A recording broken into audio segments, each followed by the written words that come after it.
జలమండలి manager Ananthalakshmi Kumar కు చెందిన నివాసాలు బంధువుల ఇళ్లలో ఏసీబీ అధికారులు నిర్వహిస్తున్న సోదాలో భారీగా ఆస్తులు బయటపడుతున్నాయి.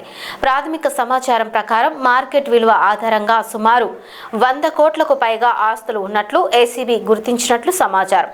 మల్లాపూర్తో పాటు పలు ప్రాంతాల్లో కొనసాగుతున్న దాడుల్లో ఇంట్లో 1.10 కోట్ల నగదు, సుమారు 1 కిలో బంగారు ఆభరణాలు స్వాధీనం చేసుకున్నట్లు తెలుస్తోంది. హైదరాబాద్లో గేటెడ్ కమ్యూనిటీలో 3 ప్లాట్లు, 6 ఓపెన్ ప్లాట్లు, నిజామాబాద్ జిల్లాలో 3 ఎకరాల భూమి ఉన్నట్లు అధికారులు గుర్తించారు.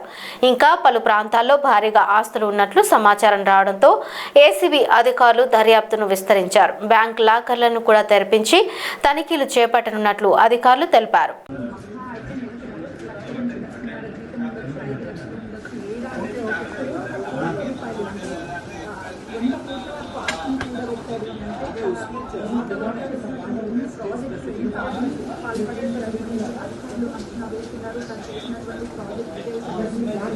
కుమార్ చంద్రాయనగుట్టలో 126 కోట్ల రూపాయలు విలువ చేసే ఒక జలమండలికి సంబంధించిన ప్రాజెక్ట్ని చేశారని చెప్తున్నారు.